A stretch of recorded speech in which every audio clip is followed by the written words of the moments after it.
Good morning, everyone. Welcome to Catalyst Energies. My name is Dee. Thank you for joining me. I'm so grateful that you're here. This is the Daily Medicine Transmission for June 21st, 2021. Welcome to summer in the Northern Hemisphere.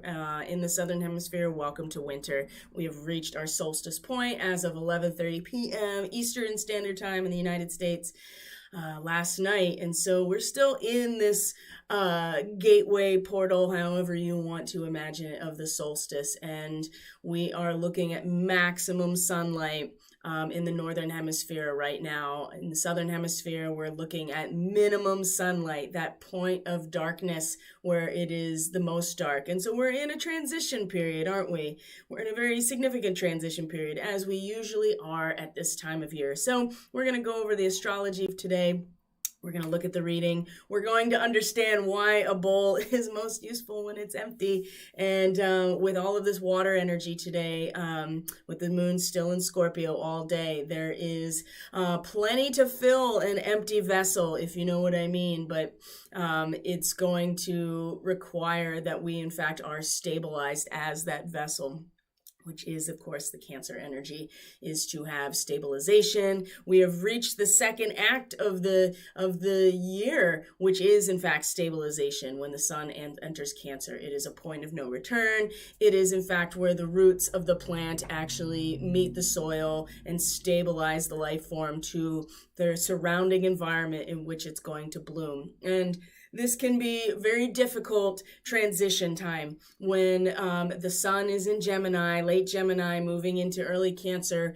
It is very reminiscent of the reading that we did on Friday, which had that Prince of Swords, just kind of like, all of the little versions of ourselves pulling along our chariot, and we're just kind of like flopping all over the place. It's because the sun in Gemini is the 10 of Swords, the ruin, the eventual realization there's nowhere else to go in our own minds. We eventually have to make a decision, stabilize ourselves so our personality, our character can really start to develop in a very integrated way. And so this is always a difficult time of year, and it's definitely worth a little bit of time to acknowledge the solar energy, everything that the sun has brought to us. It is the giver of all of life on this planet. It is responsible for all life on this planet, as well as the moon, as well as water, right? As well as the interaction of all of these natural components. But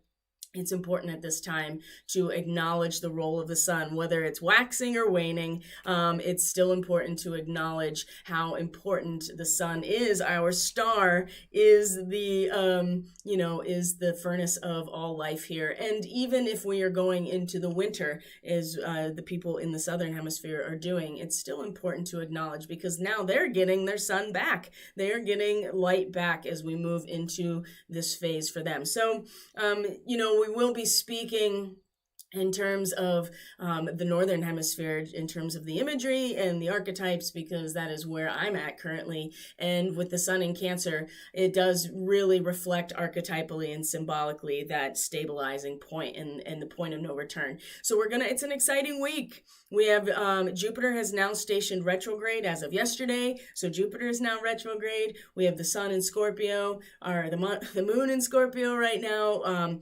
Mercury's going to station direct tomorrow. We have a grand water trine today, with Venus in a trine to Neptune in Pisces, Venus in Cancer, and the moon in Scorpio. So we'll talk about this. And as the moon moves through its transits today, there's a lot of opportunities for adjustment, a lot of quincunxes, a square to Saturn, an opposition to Uranus. So there's a lot of deep feels that have been coming up over the weekend that have been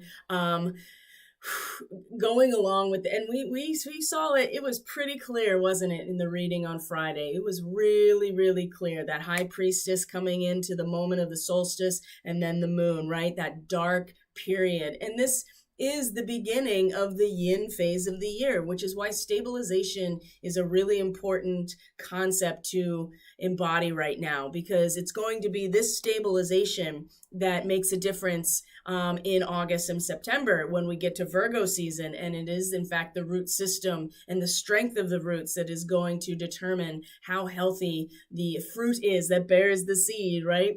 It's going to allow us to do that work if our stabilization is strong, if our root system is strong, and we are making a conscious choice of where to stabilize ourselves right now. That is the beauty of this time of year and the summer solstice, is that we do get to make an active choice, an individual choice of where to align ourselves, where to plant ourselves.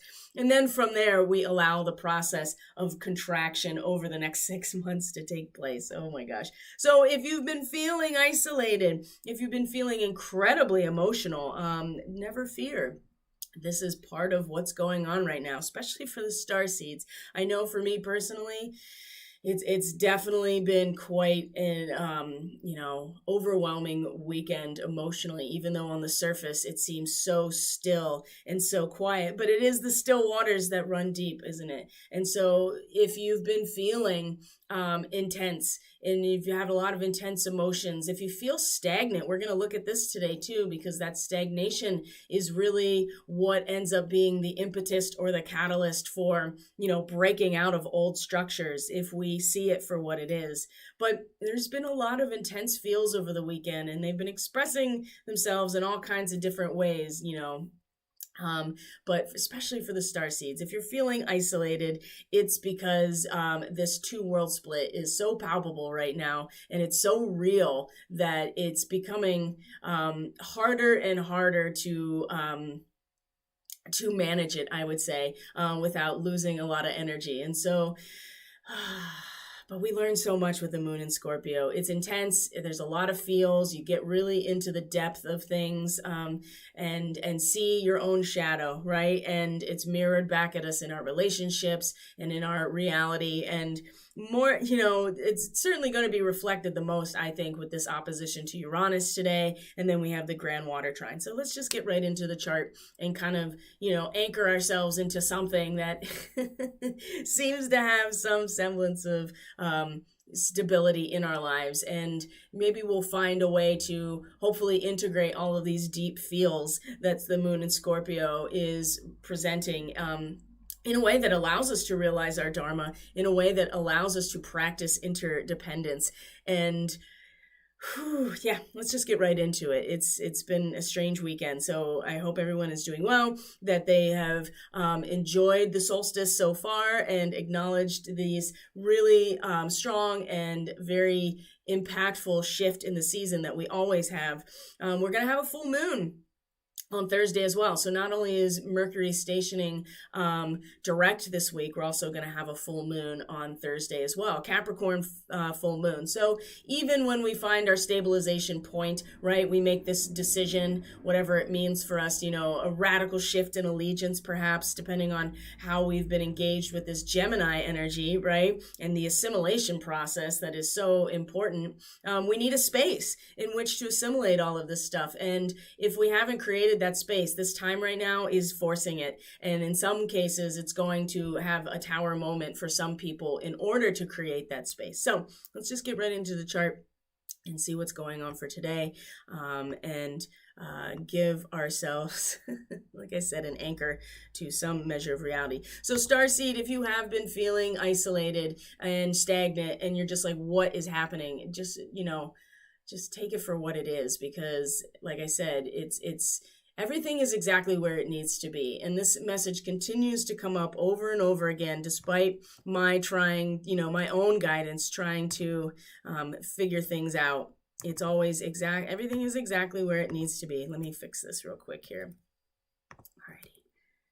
Everything's exactly where it needs to be. Okay, guys. So here's the 21st. We are now in the solstice gateway right now. And so acknowledging everything that has been, all of the light that has come through, especially in the last 6 months, right? Since the solstice in December. And we know what that was, right? That was the Jupiter-Saturn conjunction on the solstice, the winter solstice, or the December solstice, I should say. That was when Jupiter and Saturn came together at 0 degrees Aquarius, right? Activating that position of the ideal that Aquarius represents, the humanitarian ideal, the energy that moves through a healthy, bonded collective of individual and sovereign beings, right? That is where we have our highest, is in that situation. And the sun represents Leo. And so all this time it's been building up and shining and giving a positive example of how we can do the same for ourselves. So we're now moving into this phase that's just now beginning, where we're in the Act 2, and we're going to be going into this phase of stabilization. And everything is still very bright. It's going to be bright out in the Northern Hemisphere for weeks. We're still at this peak moment. But it's important to acknowledge where we are headed and value the peak light as much as we can, as it then starts to slowly but surely contract over the next 6 months. But this whole process from that conjunction in Aquarius, the Saturn and Jupiter conjunction at the solstice, has been growing and growing and growing, and we get to decide now what ideal are we going to put into concrete form and expand upon as well. So it's just been an interesting 6 months, hasn't it? And so now we've kind of reached this peak in terms of expressing ourselves as individuals. And now we are at a point where we can start allowing that space within us in order for new growth to happen. So here we are with today's chart. And we have our moon in Scorpio, as I said. So let's move back here. All right, guys. So there's a couple things that are happening today. Besides this Venus, this grand water trine, which I will show you. You can see it here, but it's way more obvious in this. Let's see here. In this, you can see here the grand water trine so we'll talk about that in a minute. We'll just go through this piece by piece as per usual. All right, guys. So as you can tell, I'm also having a hard time getting myself together. It doesn't seem, no matter how many hours I wake up before I do this, it's all still like just what it is. Okay.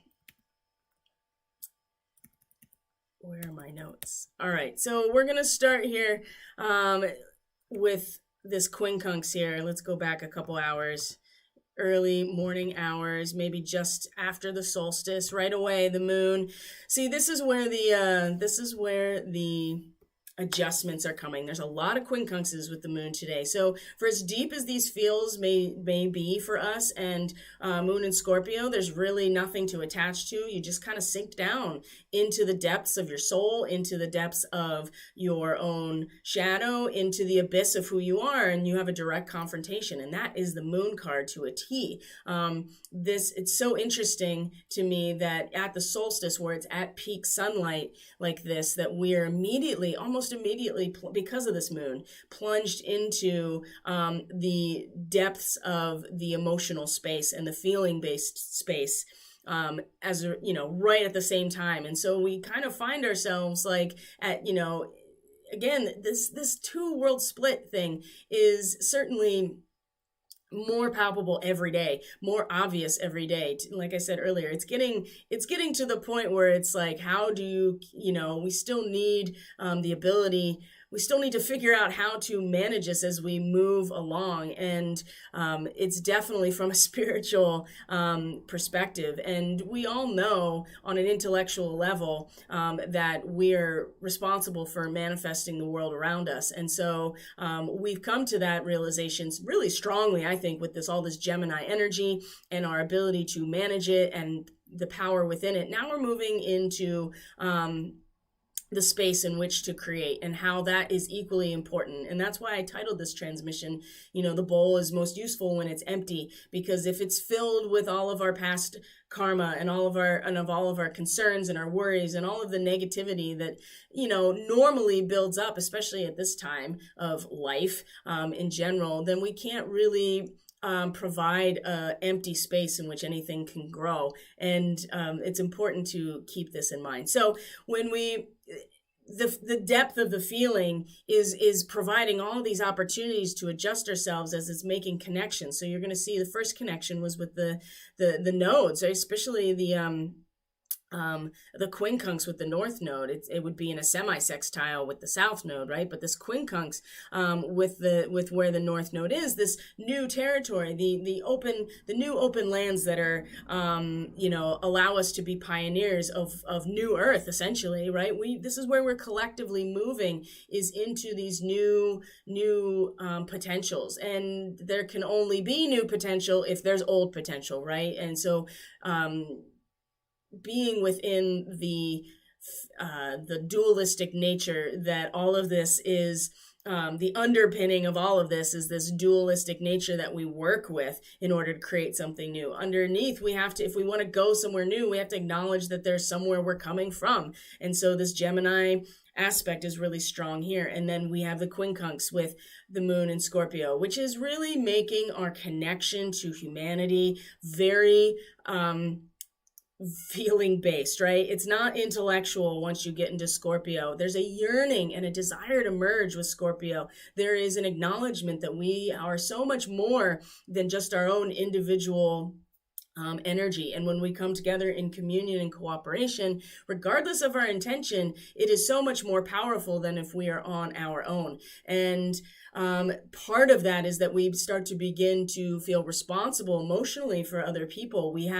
There's intimacy and trust that is part of the Scorpio and 8th house dynamic, and that you have to be vulnerable to a certain extent in order to extend that trust and to really cooperate. And so part of that is being wanting to rescue people, taking responsibility in a humanitarian way, realizing that we're all connected. And so part of this Scorpio energy, for as dark as it can be, there's also a strong urge to take care of each other, because that is where our collective resources come from, is our mutual aid and power. And so this quincunx immediately, right after the solstice, the Gemini North Node, that's like, here, we're all going to this new place together. We're blazing new pathways. We are pioneers into a new land.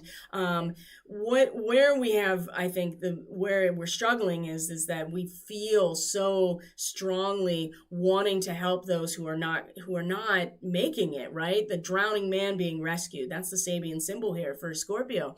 And the thing is that when the collective comes and takes care of each other, yes, that there is a framework in order for people to feel responsible for offering this help. But at the same time, it also leads to people being reckless and dependent. That is, codependency is where is developed in the Scorpio area, in the 8th house area, because you have to be individual powerful beings in order to create that third dynamic or energy of communion. But if you're not, and that's where codependency steps in. And so we'll have to adjust ourselves, because we do want to take care of everybody. We want to make sure we're all getting there together. And how do we do that if we're so focused on getting to this new platform that we're, in fact, not giving ourselves the space to feel anything about how it's impacting everything else? So there's our first adjustment right there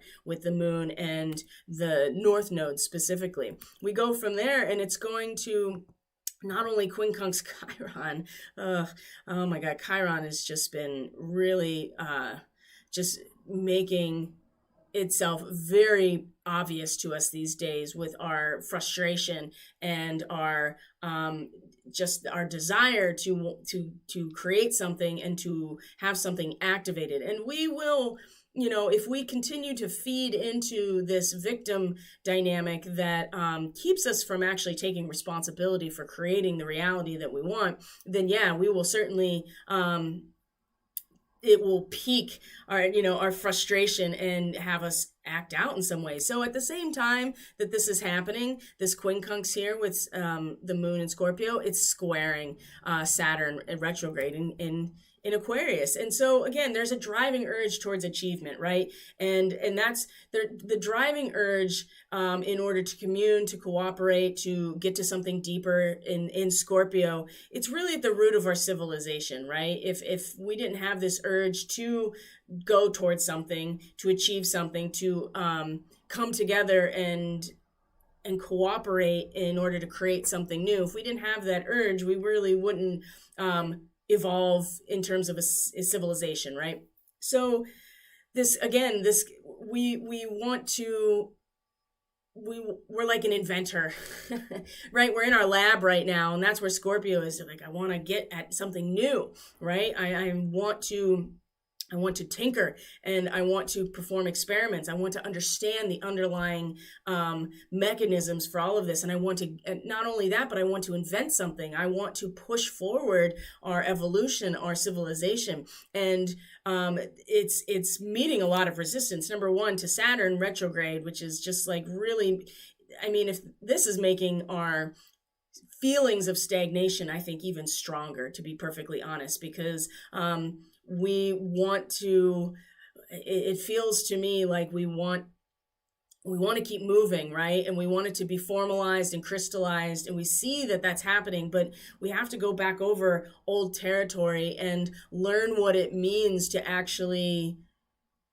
be connected, that aspect that Aquarius represents. We have to learn what that actually feels like, and we have to make sure that our own tools, right, in our lab, for instance, it's one thing if we we have this urge to achieve and to get somewhere and to put things together and create something new. That's very much part of this inventor motif that the moon in Scorpio represents. But where it's finding resistance and where we need to adjust ourselves is that we may feel this way, this urge to do this, but this is a transient feeling. And Saturn is like, well, you can do this all day, but are your instruments like calibrated correctly? Are you sure that your barometer is functioning correctly? Because it's not going to, if your basic tools don't function correctly, and the Saturn retrograde is making us kind of go back over the actual nuts and bolts of 3D reality and our own bodies, our own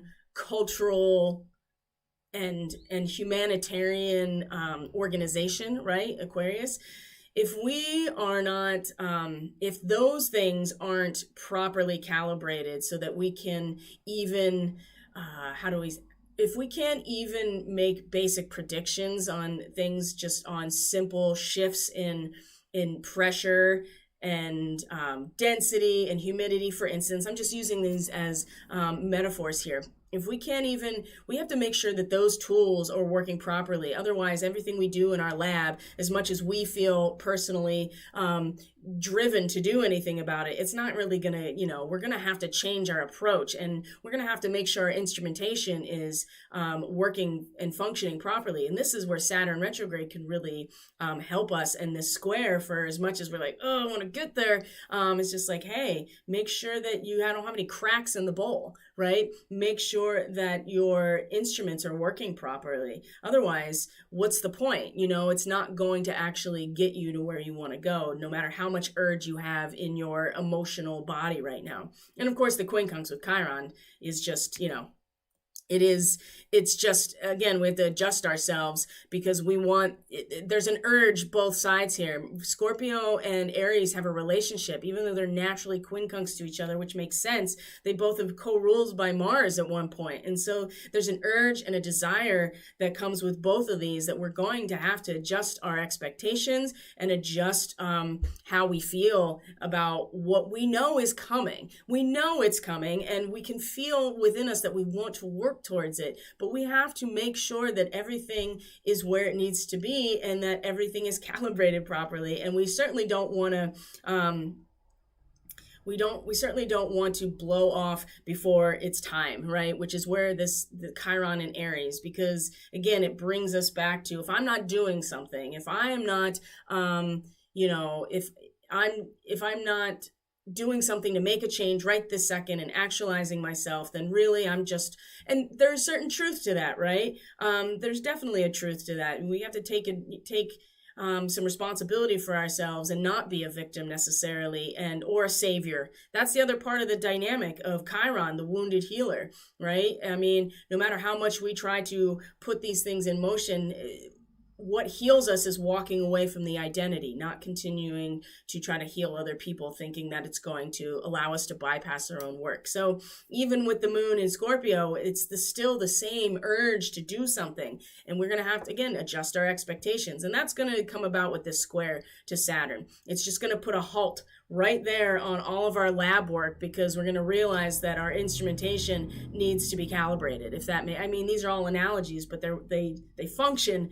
really well in this situation. So as the moon moves into its opposition to Uranus, I mean, we want to establish new lines of communication with each other, right? It's essential that we do that to a certain extent, and new channels of communication, right? Because the old ones maybe aren't functioning so well. Maybe they've upgraded, right? We are talking about Scorpio, so it's what we're learning and discovering about the truth of who we are in relationship that allows, kind of pushes us to try to make new connections. So this opposition with Uranus, again, there's a lot of urge to commune here with the moon in Scorpio, which is really leading to a lot of, I think, incredible frustration and a desire to move somewhere that Uranus is just like, are you going to be able to revitalize yourself by communing with the natural world? How much of it is you think that you're going to individually control on your own versus connecting back into natural rhythm in order to really truly awaken? And Uranus sitting at this position is really making this very obvious, because it's consistently turning everything on its head, as Uranus usually does, right? It's the lightning bolt of awakening, and reminding us too that lightning is a natural process as well. But this is really about revitalizing ourselves by returning to a much more simpler connection and communion, whereas Scorpio is about the communion with other, right? With another, with you mirrored, whatever that means to you. That's a literal relationship with a person, your relationship to yourself, your relationship to your community. It's more about the fact that there is a drive that Scorpio represents that Taurus in its opposition does not provide, because Taurus is fixed earth. It is just embedded in the natural cycle in the world, whereas the moon as fixed water is the depth of the feeling. And so the urge is there. The tension is that,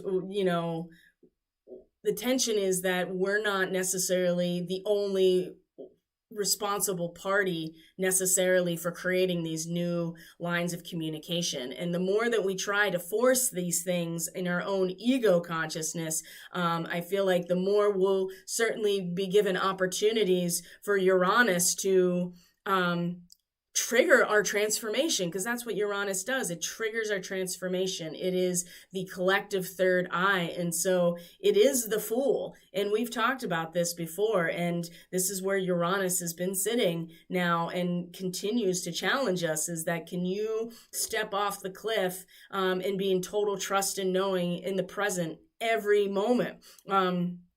Or are we going to pull ourselves emotionally into this sense of responsibility for trying to do everything? And I'm not saying that that's necessarily a negative thing. It's not that we shouldn't be creating new lines of communication. Of course, there's tension there. We don't want to completely let go of our own personal drive and responsibility to make these to create these new lines of communication. That's important too. So again, we want to find the fulcrum point in these oppositions in order to be balanced. And I would say that it's really a matter of, it's really just a matter of learning how to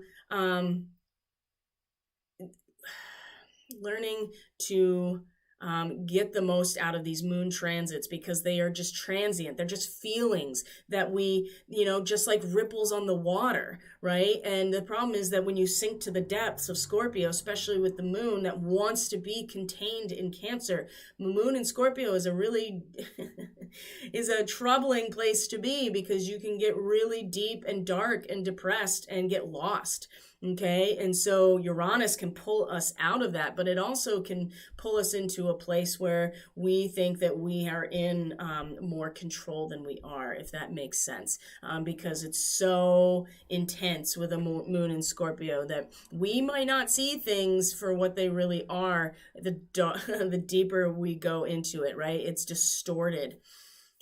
Good news is that the moon is in its waxing phase still, because we haven't even reached the full moon yet. So allow Uranus to kind of pull us out of this moment here, and at least bring us back around to part of our work in receiving and being receptive and still is to be revitalized, not by each other as much as we want that, and that's important too, but also be revitalized by a return to the natural world. This is why the Pleiadian aspect with Scorpio is so difficult, because the Pleiadians are just in it, right? They just vibrate with the planet, with life itself. They're not going into the depths to try to understand how it all works.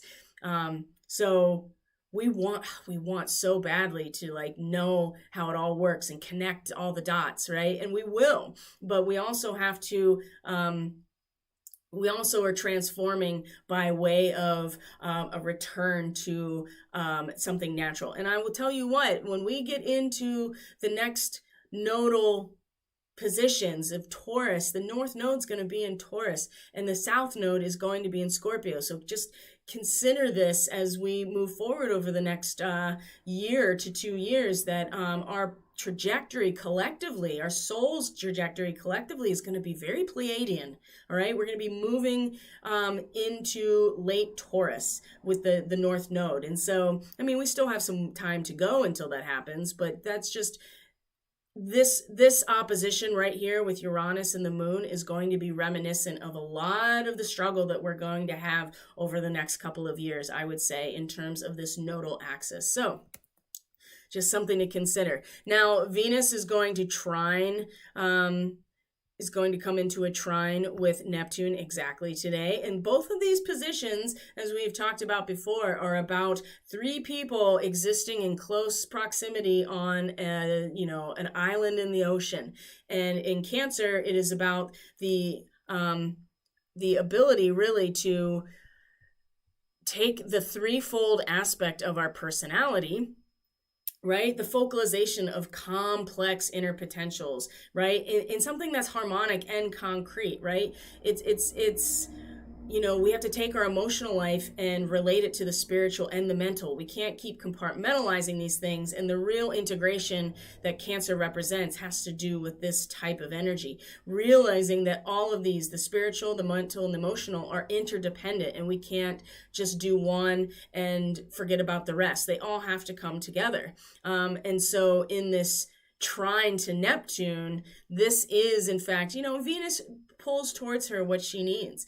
She absolutely pulls towards her what she needs. She is, in fact, the manifester, because it is within Venus. Oh, so powerful that Venus is able to pull towards her what she needs, what feels comfortable, and she's the embodiment of the manifestation in physical form, right? Taurus, she rules Taurus, and she's able to transfigure, right? She rules Libra.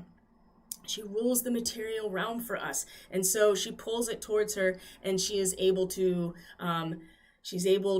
manifest as a result of this attraction. And so she is in a very unique position in Cancer in order to not only pull all of these parts of ourselves into some sort of interdependent but harmonious relationship. It's because it's what feels good to her. So relationships, our projects, our material reality, what we sense with our 5 senses is very Venusian. And so this is really going to allow us to find our center and our dharma by realizing all of these parts of ourselves have to interact. They have to interact in a harmonious way, right? All of these inner potentials. And so this will be expressed, though, in a very material way, or in terms of what we love and who we love, what's valuable to us. Venus represents what is valuable. And that's why she rules Libra, because she's able to move things around that are valuable and so that it's balanced for everybody. So this trine today, as this moon will then come around and create and finish the grand water trine, is a real challenge to us to take these peak experiences in this moment and apply them to everyday life. And the moon, if we really connect to our feelings and just sit with the discomfort, sit with the changes, learn from what we are discovering in the depths of these feelings, we can then use that moment of this grand water trine, and I'll show it to you right now again, because it's just really striking how significant it is. You can see it right here, this trine. And it's kind of got a kite thing going on too, although it's a little lopsided, because Venus is soon going to oppose Pluto. So all of this grand water trine is really helping to balance our emotions on so many levels if we allow to do that today. So as we move forward, let's go, we got that opposition to Uranus today and the trine between Venus and Neptune. It's so beautiful, right? It's so benefic and watery and imaginative. Venus, it's so beautiful. Neptune and Pisces, magical and transcendent and unconditional love being brought into the physical material world for us, and this concept of a synthesis and harmony of the different parts of ourselves. It's really, but it's very watery, and it's going to be the moon in Scorpio that's going to allow us to utilize that trine in a way that actually we can apply it to something, right? We can apply it to real life, and use our depth of emotion to do that. So more quincunxes coming around, right? Because then the moon comes into a quincunx with our retrograde Mercury in Gemini. So this is the degree that Black Moon Lilith and Mercury are in a conjunction together today as well. At this degree, there's mental metamorphosis that is really being, with Black Moon Lilith also retrograde right now. I mean, places that are deeper than our own emotions, that are supporting and propping up in some ways, right? This self-preservation in terms of a mental metamorphosis. We have to mentally mature in some ways, and this is where Mercury retrograde is sitting at. And so when Black Moon Lilith comes in its conjunction, we get a real infusion of something so much deeper than our own selves, right? Something beyond just our own emotional landscape. It is something that we can connect to, that is a lineage and an ancestry, and it's that power within us, that very strong power of self-preservation and defiance. Black Moon Lilith does represent defiance, and a defiance of order in order to stay wild. It's going to, in some ways, allow us to really mature our thinking, to have this connection today. Now, the moon in the quincunx, right, we are becoming totally reliant on what we can bring forward within ourselves, right? That's the thing about Scorpio, is that you realize that the power to create is embedded within all of us.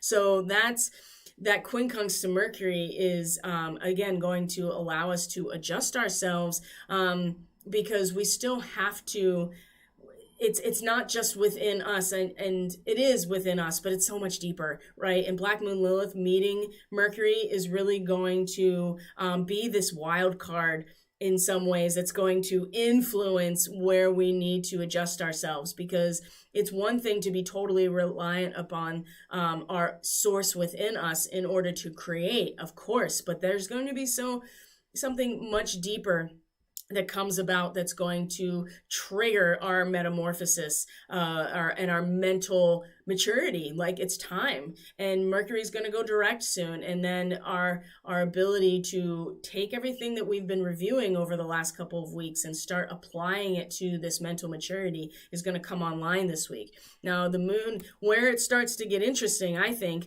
so it's just challenging all day until the moon hits its sextile with Vesta, which is at 20 degrees Virgo. And so we still haven't hit this water trine quite yet. We're getting pretty close. But this degree here and this particular sextile, remember, it's an investment. You have the triangle and then the upside down triangle superimposed on each other, representing the representing that the masculine and feminine components engaged with each other, right? That is the sextile. It's harmonious, but it requires us to invest ourselves into the process to really get the full benefit. So this sextile, when we start getting into that third decan of Scorpio, this is really revelation time, and the revelation to the human consciousness of what lies beyond duality is where we really start to discover that. And we draw away these dark curtains, right? And there's a sacred pathway. And we're going to see in the reading today that there's so much energy around like going down the dark path, or going, not the dark path, but the path unseen, right? Going into our own abyss in some ways.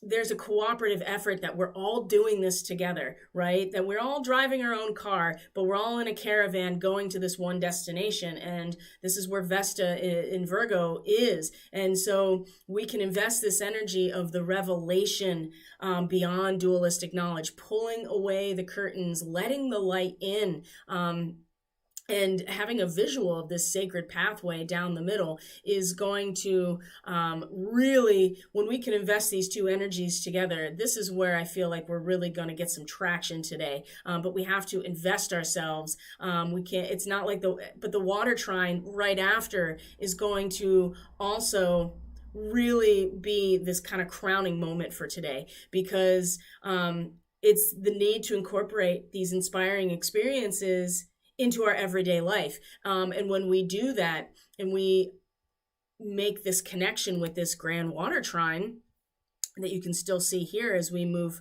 forward, I think that the sextile between the moon and Vesta today is going to be that inspiring experience. When you pull those curtains away and you have full illumination and full visual of this sacred path ahead of you that is beyond duality, that is in itself an inspiring experience. And if we can realize that we're all going there together and that we can support each other, but we also have to be responsible for our own development. When we come to this trine today, whatever we have learned from this situation is going to be completely applicable to this Venus-Neptune trine. And it's so magical, and there's just going to be so many feels, and it could be such a beautiful emotional experience today of learning who we are and what our dharma is, and being very open and very sensitive to how that's going to manifest itself in our everyday reality and what is valuable to us. This is really, like I said, this is the peak of today, this grand water trine. And like I said, you can see that it's got a kite going on as well.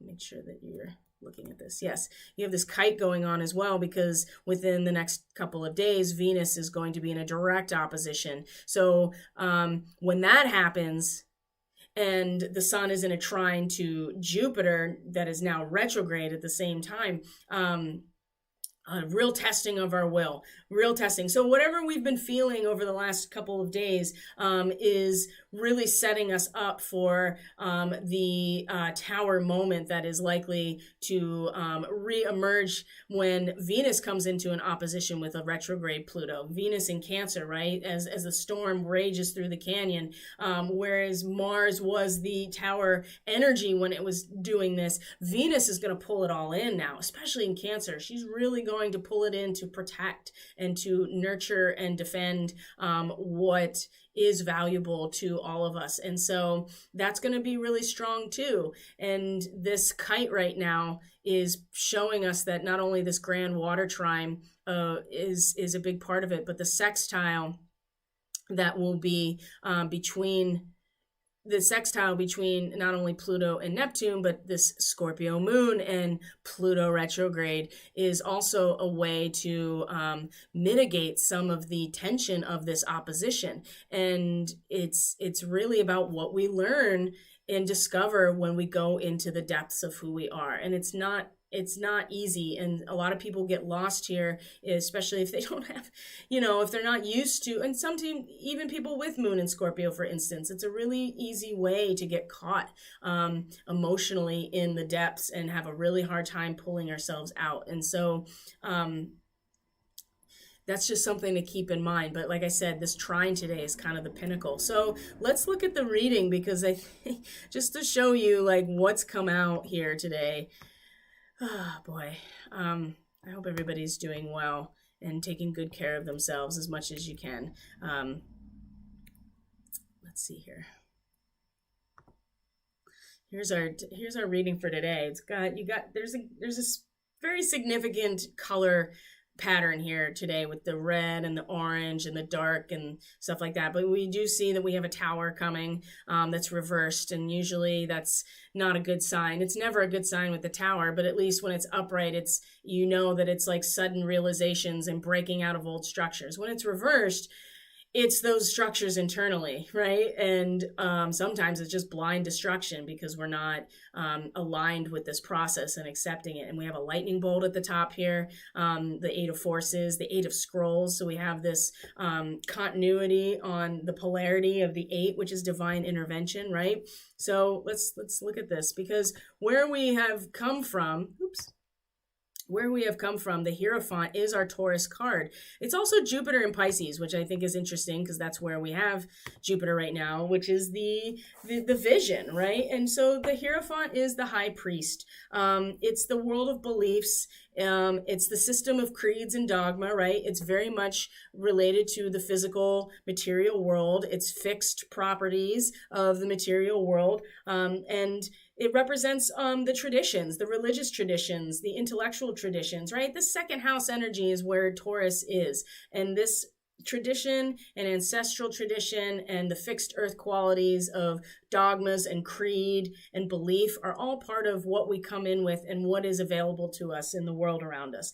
So the Hierophant represents our search for knowledge and illumination and hidden truth, right? And it's a deep fulfillment when we trust our own beliefs. This is what we get. And so there's a wisdom and knowledge that we're really looking for as an experience independent from dogma, independent from the scientific process. It is really just a direct connection. And the priest here, the high priest or the Hierophant, is the mediator. It is the representative of all of this natural energy and wisdom and knowledge, right? It is the belief systems that we develop as a result of our direct experience of the world, of reality. And a lot of times this can be a teacher. The sun in Sagittarius is another way to characterize this card, but it is the Taurus card, and it's very much an earth in energy. And you can see there's masks. These are all masks, and we have the bull that is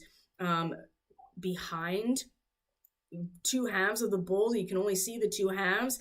We have an elephant here. There's two elephants as well, and that's got a real Ganesh type of thing going on. And then we see here that we have the moon. You can see this crescent moon, and this is probably this looks like the same character in the Eon card, right? And she's got this light that's shining, and it comes into this geometric pattern, which is the 5-pointed star. And number 5 is the Hierophant. So the causal factor here, with the causal factor that eventually leads to this tower, is a deep search for knowledge and illumination from direct experience, okay? Now remember, this is where Uranus is at, in Taurus. Remember, the moon in Scorpio today is in opposition to this. So on one hand, there is this representation, there is this teacher within all of us, or at least a system of belief systems that we are interacting with, but it's really this very deep search for knowledge and hidden truth that has, really, it has, especially with Uranus, right? Because that is the planet of awakening. We've really been in this place where we're searching for these truths. We're looking for something substantial to anchor to. And with Uranus here, it's certainly not making it easy. Now, when we come into the present moment, the Knight of Discs is with the reverse. So there's a lot of earth energy right here in this first two elements.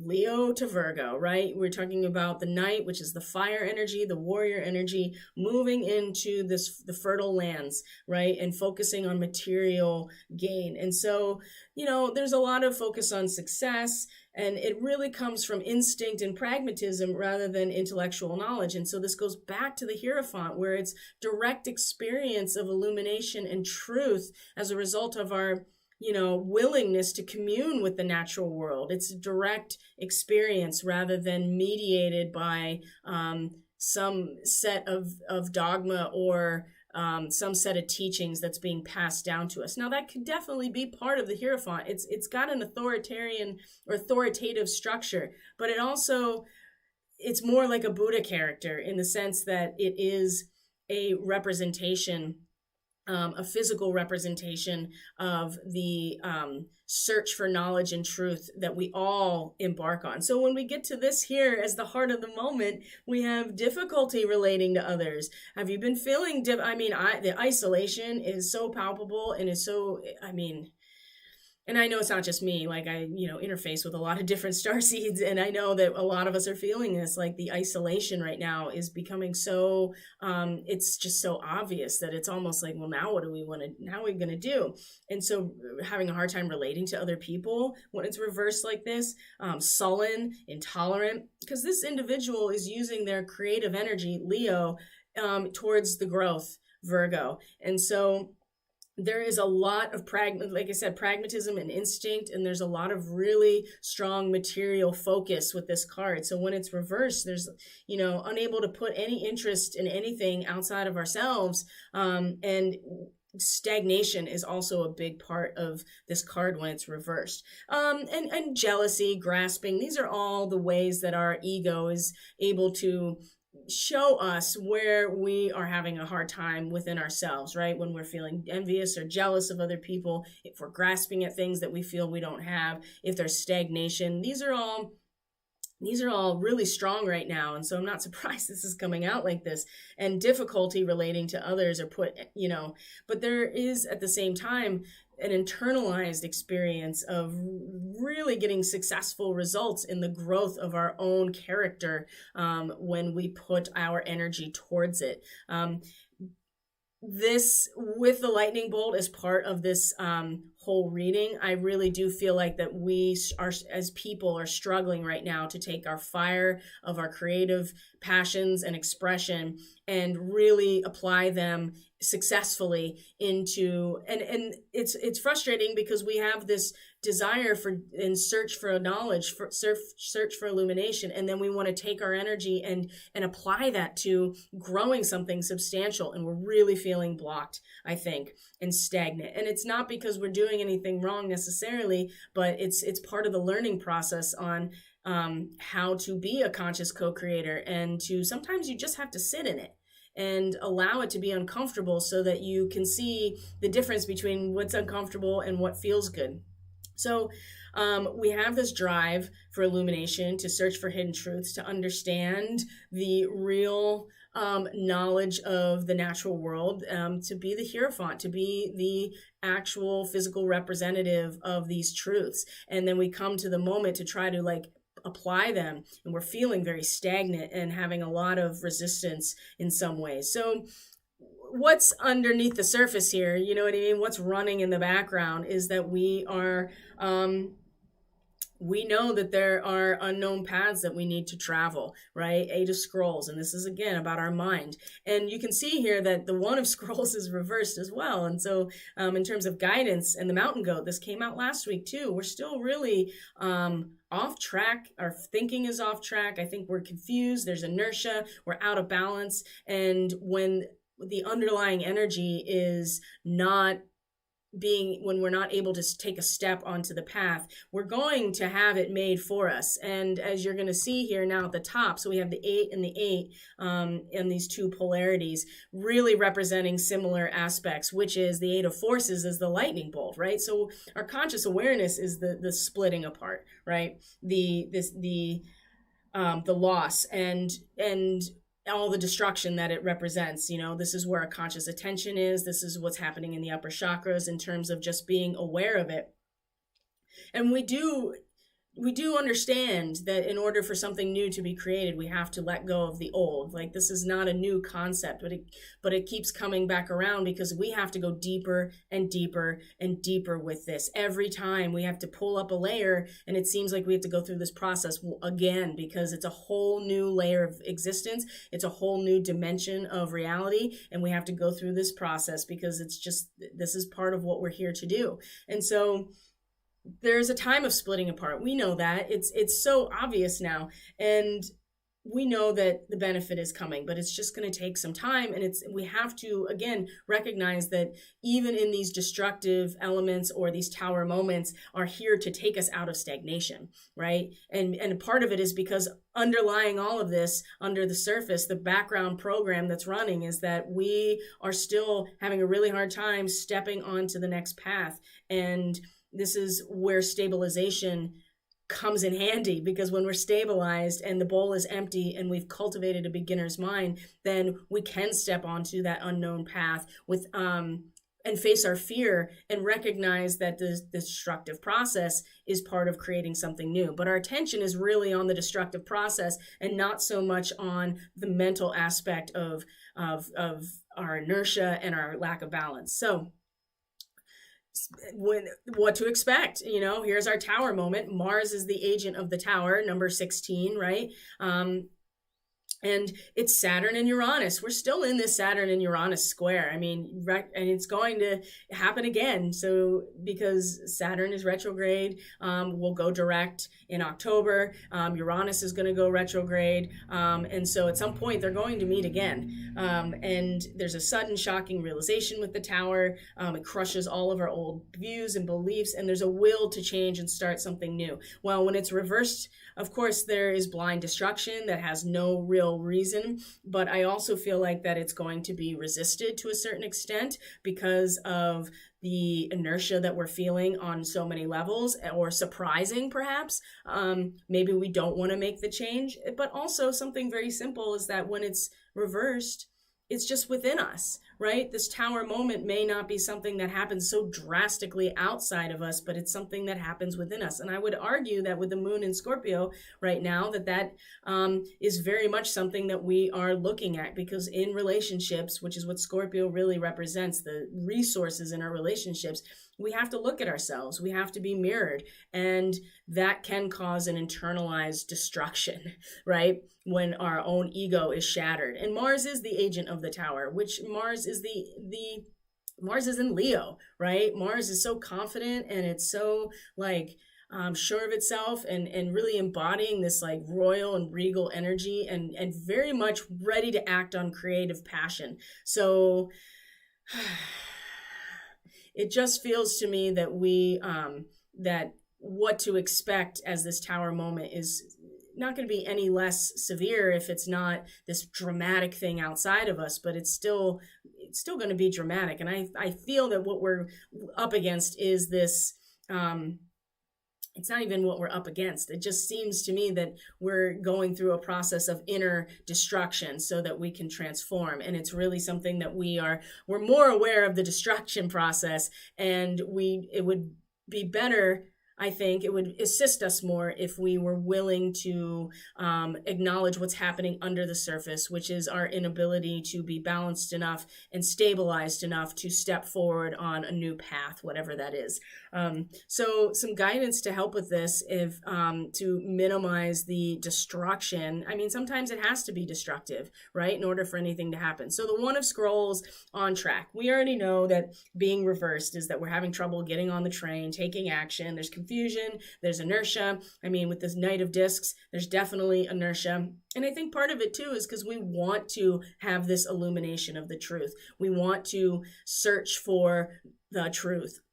It's just when we try to put it into action, we're feeling a lot of resistance. And maybe it's because we are trying to use action when we really need to use reception and stillness in order to come to this truth. Remember, fixed earth of Taurus is feminine. It is the soil. There's no action there. There is just inertness. But in our minds, we're still, and that's okay. Mercury's still retrograde. I assure you, it's going to go direct this week, and we will start going to moving. We will get on track. There's no It's not like we're going to miss the boat entirely. It just might be more of a pain in the ass to get where we're going if we've missed our train. But it's really about having the courage and the trust in ourselves to just step forward onto this. And the mountain goat is really pretty clear that there's something out of balance. And so we're going to really see this with the full moon. We're going to really, because we're still going to be like, wow, I'm stabilized and I made a decision, but I'm still like working through it. And the sun's going to trine Jupiter, the sun in Cancer is going to trine Jupiter. That's now retrograde. So the expansion within and the testing of our will, it's all coming, and it's going to be an internalized process because it has to start there. If it doesn't start there, then it doesn't ripple out into what you see. It's such a simple truth that is so challenging to actually experience because we've been taught the exact opposite for so long. And so this out of balance, the mountain goat, is very Capricornian. We're going to see it. We're going to see exactly what we need to let go of and what we need to embrace in order to cooperate emotionally together in order to get somewhere new. We're gonna have to figure this out. And thankfully, Vesta in the last decan of Virgo is all about this process. So that's really gonna support us and keep us honest and accountable to ourselves. But there is something out of balance. This is why we're off track. And it's because we don't know where we're going. And we wanna know where we're going. And we want access to truth. We want to be illuminated. And Uranus is certainly supporting this process, but we've got to get right in our minds. And I think Black Moon Lilith meeting a retrograde Mercury today, a retrograde Black Moon Lilith meeting retrograde Mercury today is going to connect us to a part of ourselves that we didn't even know existed, that is going to lend itself to the maturity of our minds and our ability to really master the realm of Gemini, which is, Mercury's wheelhouse. So we know that something's off track here, and this is we tend to ignore what's happening under the surface because we're so outwardly focused all the time in our culture, and so we don't allow ourselves really the meditation and the stillness time to really get into the subconscious. But this is where all the action starts, is in the subconscious, and this is where we're having the trouble. Now, what we see though, we can be aware of this. The dog, we are getting into Syrian nature now, and Cancer, very connected to the dog and the canine. So this is important about loyalty and faithfulness. And this is part of stabilization too. Who are we loyal to? Who are we faithful to? How many masters are we serving? Whom do you serve? Because that is going to be really important in terms of this Cancerian energy and the stabilization of the solstice point, to be aware of and to really ask ourselves, whom do we serve? And it's through the Eight of Forces and this really dramatic splitting that will give us an opportunity to even ask ourselves this question, right? And I'm sure many of us are, in all kinds of different ways, it's coming up, right? It's coming up about who do we serve? Well, hopefully you serve God and you serve your higher self and your own path, your soul's trajectory. If you've made commitments to people in your life, that's part of it too. I mean, this is individual for everybody, but I think what will allow us to really get into the underlying subconscious issues of not being able to step onto a new path necessarily will be brought to the surface because of the splitting apart, right? The lightning bolt of awareness that's going to come about. And then we have to ask ourselves, who are we serving? And dogs are faithful to the end. We know this. They will be faithful to the end and loyal to the end. And this is a beautiful quality. This is a very Cancerian quality. And the Syrian starseeds know exactly what this means because their commitment and faithfulness is to their community, right? The Syrians are tight knit, right? They don't trust a lot of people. The Syrians but they're very protective of the environment. They're very protective of all of the life, not just the human community, all of it. And so you can only give so much energy before you start leaking that bowl, right? Or that bowl starts leaking. The integrity has to be strong. And if you are spreading yourself thin, You're not going to be able to do it. And so again, this split will make it really clear that like you can't even be faithful or loyal to this other aspect, not because you don't unconditionally love them, regardless of what choices they're making, but are you giving all of your energy away to those people who won't be loyal or faithful to you, and that's not a judgment, that's just an observation and a reality. So if you want to protect your energy, so I feel like the split is really going to be where we ask these questions. And a moon in Scorpio makes this really difficult because we're so directly connected to each other when the moon is in Scorpio. For better or for worse, we are feeling into all of it. So our last piece of guidance here is Archangel Gabriel, number 3, right? We talked about how 3 is the synthesis and harmony, right? This is a big part of the water trine, grand water trine. That's 3 angles of the triangle. Each of those aspects, especially Venus and Neptune, have the synthesis and harmony of the number 3 embedded in their Sabian symbol. Archangel Gabriel is the divine messenger. So be open to divine intervention and the message, right? He's got the crest of Mercury right on his chest and the wings are spread. He's got 2 birds, in each palm. He's got the trumpet. So there is a message to be gained from this, right? And again, all you have to do is ask yourself, whom do you serve? And you will get the you know what I mean? The message will come through and it'll elicit this, because the lightning bolt and the tower that's coming are, inextricably linked here. So we have to be very clear with where we are stabilized, who we're loyal to, who we're faithful to, and there will be a message. And so be open to it. We're never alone, and we're always accompanied by our own different multidimensional selves, other loved ones who are in different forms, these archangels, however you want to characterize them. We're never alone. And so there's always guidance if we ask for it. And the message is going to come through the action or the experience of this lightning bolt. And then it will really precipitate in some ways to the asking of the question, whom do you serve? Because once you realize what that is to you and you stabilize yourself, that's where you are. And, there's an adjustment period that we're going to experience as we go through this process, but it's really about the lack of commitment to stepping into the unknown path. And part of that unknown path is emptying the bowl, right? And if we are not consciously participating in this, I assure you that there will be experiences in our lives that will bring this about for us. And so it's either going to be an internalized experience of the tower, it's going to be just destructive elements that people aren't learning from. It just depends on where we're at. That seems to be a big part of what to expect, at least with today's energy. So, my friends, I'm going to leave it there.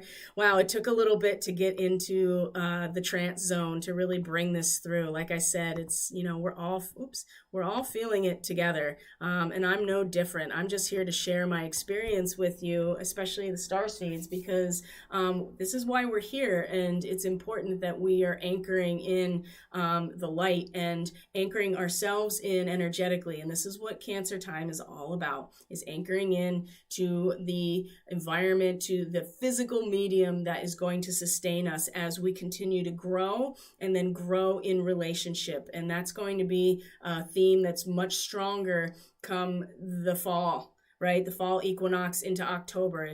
Things going to start going direct, right? That's when things are going to start moving again. And so right now is the time to really address these issues. And the solstice is the perfect the perfect vehicle for this.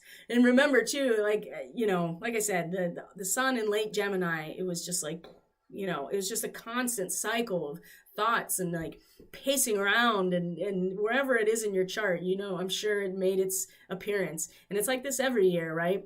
So especially if you have issues with sleeping or insomnia, boy, oh boy, they become very obvious around this time. And depending on where it's in your chart and what aspects are relevant, it can impact, your own personal experience. But it's time now. It's time to thank the sun for everything that all of the light, all of the expression and passion that it has brought to us, what it represents for us, right? The sun is our star, right? Amongst billions of stars, but it's still our star, just like our light is ours, even though it's still connected to source.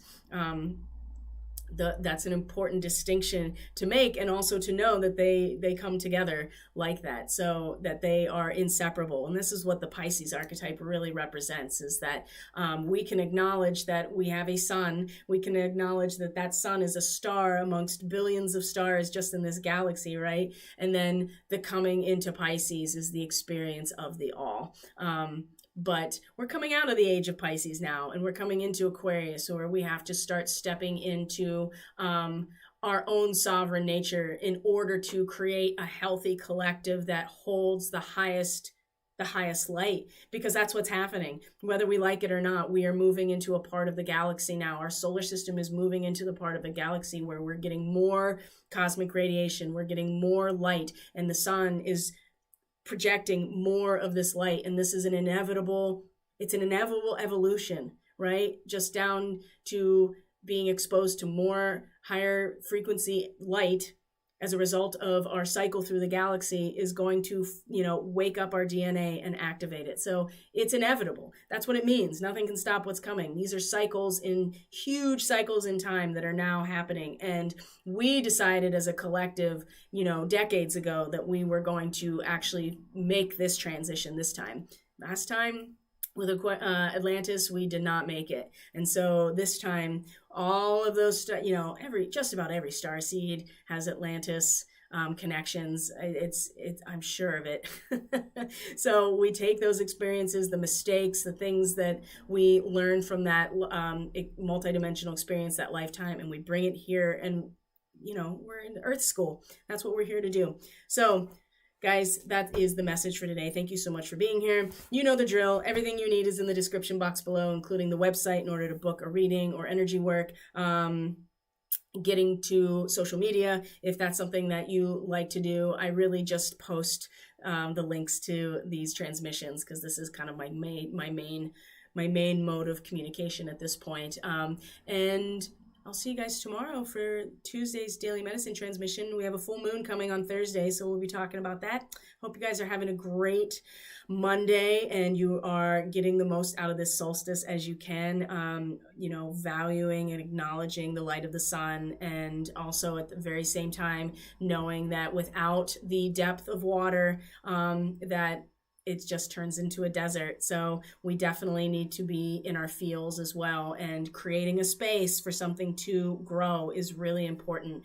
And if we don't take the initiative to do it ourselves, our higher self is going to put us in a position in which it is activated anyway. So might as well be a conscious part of this whole process, rather than feeling like that you're just a victim of a random chaotic world. So love you guys. I'll see you tomorrow. Bye.